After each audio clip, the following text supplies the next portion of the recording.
Hi, my name is Garrett. Thank you so much for tuning into this channel. Today we are talking about Jazz Cartier, who is a name that I wouldn't be surprised if you are not aware of as of 2021, because really this is somebody who was a big part of my music listening, just upbringing, I feel like, as far as me falling really in love with like particular rap, falling in love with particular lyricism, but also just like the beauty of that SoundCloud era in 2015, 2016, the beauty of finding someone that you didn't necessarily like ever have a reason to find. Like, you would never walk into Best Buy necessarily and find Jazz Cartier prior to him being signed. But like, as far as like finding an artist like in an early stage of their career and seeing very polished music or just interesting music, that was the beauty of SoundCloud, and that was the accessibility of that website, and Jazz Cartier was nothing but the product of that for me. I really thought, and I say this a lot, not a lot, but I feel like every time I've ever said this, I've been terribly wrong. But there's been particular times in my music listening, just career, whatever you would like to call it, where I would be like, yo, this guy's blowing up. This guy's blowing up. He's going to be bigger than Drake one day. I'd put money on it. And it never happens. Never happens. But with Jazz Cartier, I still sit here and I just scratch my head, because this guy is more than just another rapper that didn't seek the full potential. This guy's story, this guy's ability, and just album crafting, just pure authentic album crafting is something that you can't really look past ever. Like, the minute you listen to Jazz Cartier, you're doing a disservice if you're not running the album from start to finish. Without further ado, let's just jump into who the hell is Jazz Cartier. Well, I'm glad you asked, Garrett. Jazz Cartier is a rapper artist out of Toronto, Canada, and he is somebody who I really got introduced in 2015 through the Rotting in Paradise mixtape, which is still to this day one of my favorite albums of all time. It's a mixtape, free release. It was through SoundCloud. It was a different time, but I still just look at that as a masterpiece of work. It also includes one of my favorite songs ever, which is Rose Quartz / Like Crazy. And honestly, Jazz Cartier's ability to just tell a story and just fulfill your need to understand who he is coming through as an artist, it is one of those things where you get a full background, a full intention, you get a full understanding almost of where the guy's emotions lie, and the ride that you kind of get taken on that tape in particular will always stand true as just one of my favorite projects. But when I was looking at his Genius profile on genius.com, I did actually see that there is a mixtape by the name of Losing Elizabeth that came out in 2011, 4 years prior to Rotting in Paradise. Masterpiece is a very special thing, and I really don't mean to say that unless I mean it, but I really do mean it when I say Marauding in Paradise as a project should get a lot more credit and a lot more recognition than it really does in this space. But nevertheless, I am interested to actually go check that out, that Losing Elizabeth tape, because it explains a lot, because you can't just go straight to your first drop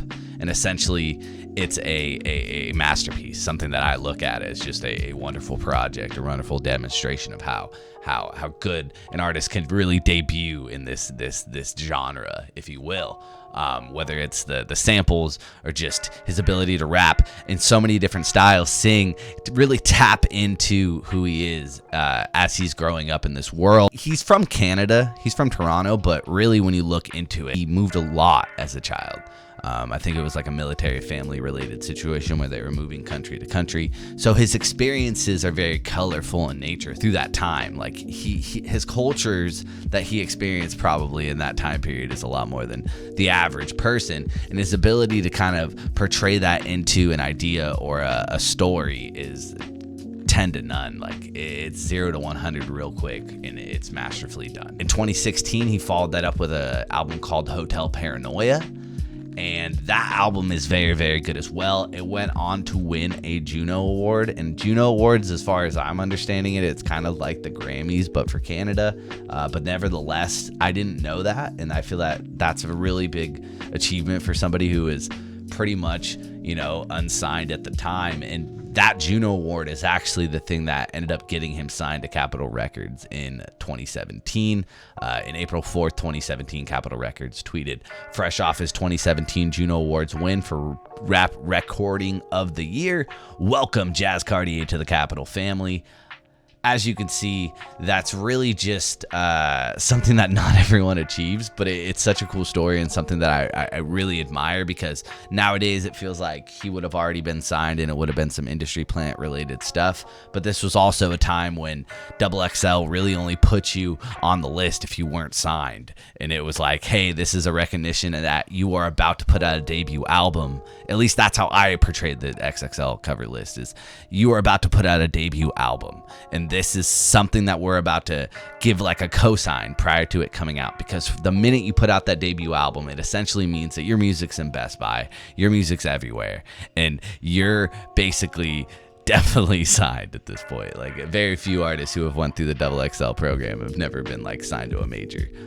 But nevertheless, in this time period, this is around when me, Garrett, is basically looking at Jazz Cartier as somebody who is a force, a real force. Like I said, he is somebody that I would look at and be like, he is the next Drake. Not to like, he's from Toronto, why are you saying that he's gonna be? It has nothing to do with that, coincidentally. It's just his ability. And the first song that I ever found by this guy was by the name of Switch/Downtown. And I remember I saw this music video and it truly blew my mind. And you would think that signing to Capitol Records would be something that would catapult his career into this crazy projection. I mentioned XXL cover lists. You would think that that would be something that was in his future, or in his, like, in the very near future, if anything. But little did we know, it just wouldn't play out that way, much to my chagrin. But to recap, we basically have Jazz Cartier was signed in 2017. That is basically a fact. Through those course of that time, he did release an album by the name of Forever. And that album was something that I remember kind of getting caught off guard with the release. I'd kind of fallen off just because there wasn't enough new music being released, that and so many new artists, we were just getting influx between like 2017 and I believe 2018 is when Forever came out. Like, so many artists come in and it's just hard to keep up with every single person who's releasing something. But when Forever came out, I was like pleasantly surprised, because I was like, oh man, like this guy's pretty much 2 for 2 on really great projects. Marauding in Paradise is basically a 10 out of 10. And then you look at Hotel Paranoia, and over time I had actually really enjoyed what Hotel Paranoia stood for, and that project is, you know, close up there in the 8 or 9 range for me as well over time. But Forever, it never really stuck. There are a couple fucking bangers and you can't deny it, but there, and that's like Right Now with KTOE, VVS is fire with KTOE as well. Distractions was a fucking banger. There's a lot of good stuff on that project. It just didn't feel, it almost felt phoned in.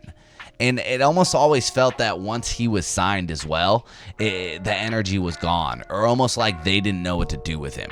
But again, if you listen to Jazz Cartier's music, when you listen to his catalog, whether it's Dead or Alive, Tell Me, New Religion, Stick and Move, I Know, all of these are fucking bangers. Tempted is hot. Rose Quartz Like Crazy, my favorite song almost ever. Like, there's so much good stuff by Jazz Cartier. Do yourself a favor. Do not sleep. Please check that out. But more importantly, as we always love an underdog story, as we always love, you know, someone who can pick themselves back up. That has been the theme with my most recent Mad Ox videos. Go check those out if you haven't already. But it's one of those things where you're able to see somebody grow, develop, but he almost feels like he's restrained. And when you listen to an album that is being released through the system after he's been signed, and you listen to Forever and it just feels a little bit phoned in or a little bit manufactured at certain points, it just doesn't feel like that same flair is there. It's easy as an audience member to kind of put your hands up and just be like, okay, yeah, like, I understand. Like, I understand what's going on here. Like, maybe it was a fluke. Like, maybe you made 2 masterpieces and it's a fluke, or maybe the people who signed you don't know what's going on. So when you take a look at Jazz Cartier in the most recent years, in 2021, and why this is really just so important to me is, You have all these tracks from 2 years ago posted on his channel, on his official YouTube channel. Go subscribe. But Koozie Relax is one that we're going to check out, not for the music, but what we are going to check out is the description. And you're going to see that UMG, he was signed to Universal, which is through Capitol Records, if I'm not mistaken. And they have the license to this song. This was on Forever. You know, they own it. That's that. It was a whole year between this and Itchin' for a Lick. And once Itchin' for a Lick came out, you'll see that there's no real like tag or anything. Like UMG's a huge ass company. Trust me, like they flag my shit all the time. Like they would love to flag anything, and they don't own this song. And I thought that was a little particular, and this track is fire. Itchin' for a Lick, fire. And I was like, damn, whatever he's doing, super excited for what's going down. Disclosure, this was released 6 months ago. We'll take a look real quick. But I'm pretty damn sure this is under Believe Music on behalf of Pedal Garden. And when you go to his Twitter, you'll even see Pedal Garden is referenced. And it seems to me that Jazz Cartier is no longer signed. And he is releasing some of the best music that he has in a long, long time. Whether it's Disclosure, whether it's Itchin' for a Lick, or my personal favorite, and the one that we are going to play a little bit of music of, which is Jazz Cartier Basement / Jacuzzi's Revenge. This is the one that I was like, okay guys, something's going on here, because this is one of my favorite songs of last year, and it was a really, really, really late drop in December of 2020. And it really hasn't gotten too much love, sitting at about 200,000 views. And I really think that this is one of the best tracks. So please go check that out. We played it on stream. People have loved it every single time. But there's an important part at the end where he loves these slash songs, where he puts like 2 different songs together and he kind of amalgamates them into this one idea or thought, or like sometimes they even juxtapose each other. And that is also like a really fun ride. But with Jazz Cartier's Jacuzzi Revenge, that's where it kind of finally answered the question that I was kind of assuming is, well, maybe this guy just isn't signed anymore, and it does seem that way. But not only that, it seems like he has a chip on his shoulder, and he's out here to like really show these fucking labels that you made a huge mistake. And I'm here for it because the music is good.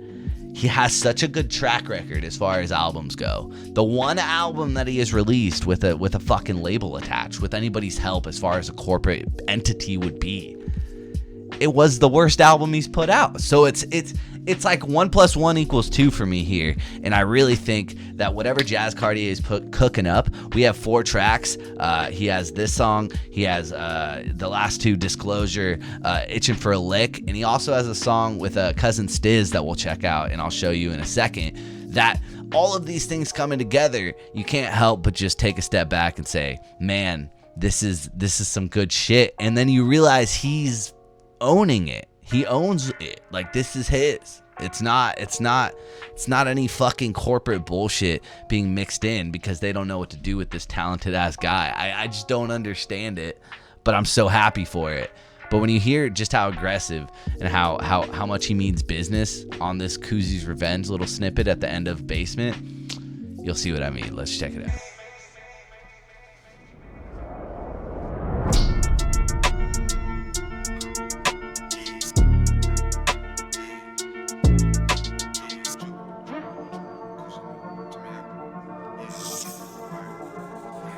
If you ain't know, you better know. Stuck at the bottom, shaking up the globe. Press of the city, coming for the throne. In undercover, trying to cover Vogue. Coming from the cold, you know how it goes. It's for the niggas that hate it, man. It's for the days in that minivan. It's for the days could've moved to Chicago instead of went back to Toronto and changed the whole city. You really can't do what I did. Babies flying once they jump out the crib. Hit you like Tyson with boots to the ribs. Second guessing like I know I'm the shit. He's small now. Made me some millions, it wasn't enough. Had a black on the label cause they wasn't cutting it. So, particularly, that was a little piece of Jazz Cartier just spazzing, but he has a chip on his shoulder. And if we want to review that last little second, that last sentence tells us a lot about what we're about to get right here. Made me some millions, it wasn't enough. Had a black on the label cause they wasn't cutting it. I made me some millions, it wasn't enough. I had to black out the label or back out the label because they wasn't cutting it. So basically, he said it right there. He's like, I took the money, I ran, because they didn't help me. Like, they didn't know what to do. They were not cutting it as far as a business partner for me. Our business relationship could not work because my most popular song, still to this day with all their resources, was made without their help in Dead or Alive. And it just shows that not everybody needs a deal. Not everybody benefits from a deal. Not everybody is talented as Jazz Cartier, as a award-winning artist who is doing all these things with accolades and charm and streams and prestige far before any of these fuckers rolled up with a truck full of money and said, hey, take the deal. And it's Jazz's decision. So, you know, like, he wanted to do it, but I also believe that there might have been a little bit of faith that this relationship would have been a little bit more symbiotic than it probably was. I really think it's important to note that Jazz Cartier, while things may not have gone exactly how it was planned for him, maybe in his career so far, he really is just showing that no matter what, you can always kind of rewrite your narrative and kind of take control of what you're doing if you really put your mind to it. I don't know how he got out of his deal. I don't know how he got in this position where people are now talking about what his next project is going to look like. And right now, looking at the Genius profile, they really just have it listed as JC4 with an asterisk. I don't think that's a proper title, but whatever it is, looking at this track list with Jacuzzi's Revenge or Koozi's Revenge, Basement, and Disclosure, I can tell you guys, it's looking to be a fucking fire next release from Mr. Jazz Cartier. And no matter what, I think we should all be excited and be looking forward to that. Like I said, he recently released a video and song with cousin Stiz called Nothing to Me, and that song is also pretty damn good as well. So basically, Jazz Cartier is on a roll in this 2021 structure. He is independent as it seems, and he has a chip on his shoulder, and he wants revenge on this whole music industry to prove a point that he really is one of the most talented entities in this system, and I will stand by it. There is still hope that one day he will be bigger than Drake. Complete sarcasm, but it's okay. I'll just lie in my bed and lay in it. But thank you so much. I hope today is the day that I earned your subscription. I know this is a little bit different of a type of video, but I really just wanted to see what this would be like. So if you enjoyed it, please let me know in the comment section below. I really do appreciate all of your support. You can follow me on Twitter at YoGarrett, YoGRRTT, Instagram as well. Now in rotation on those two platforms as well. Take care of yourselves, and that is all. You beautiful folks.